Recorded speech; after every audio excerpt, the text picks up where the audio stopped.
Hello and welcome back. In this video I'm going to show you how to optimize your website for voice search. So let's get straight into it. Siri, Cortana, Google Now, Amazon Alexa, these are all digital assistant voice search platforms that are changing the way we search for content. Think like a human.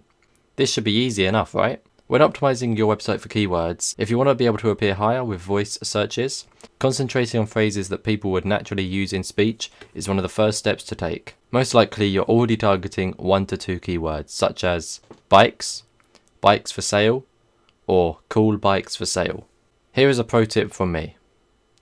Use longer and more descriptive, more voice-friendly keywords such as a red BMX bike for sale, a cheap green BMX bike for sale, hybrid bikes for sale in the UK. In other words, I found that humanizing content and selecting keyword structures based on a natural conversational tone is the best thing to do.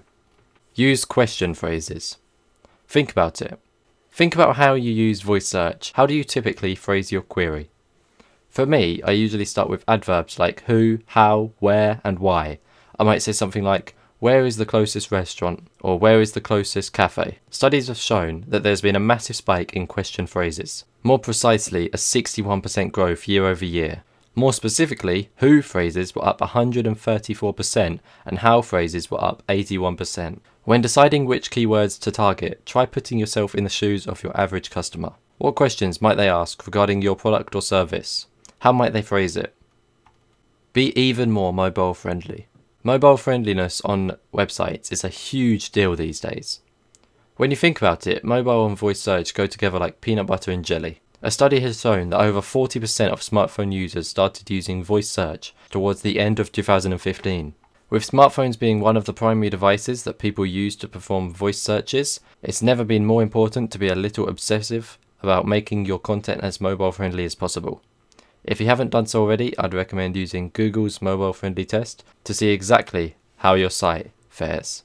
Google will even give you specific tips and pointers that you can take to get your site to where it needs to be on a mobile friendly standpoint. You also want to ensure that you understand the principles of creating mobile friendly content. The bottom line is that people read mobile friendly content differently than they do with desktop content. It's important to understand that this is true and figure out why it's true too. Another great idea is to optimize your local listings.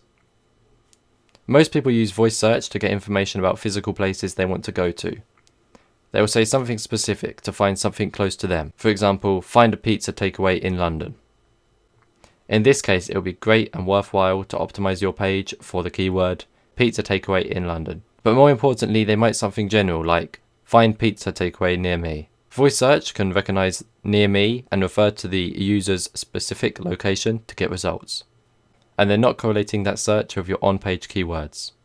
For most of this information, the search engine is going to turn to Google My Business listings. We went over how to add your business to Google My Business in the local SEO part of this course. So yeah, that's pretty much it with voice search. I hope you enjoyed the video. I hope you learned a lot, and I'll see you in the next one.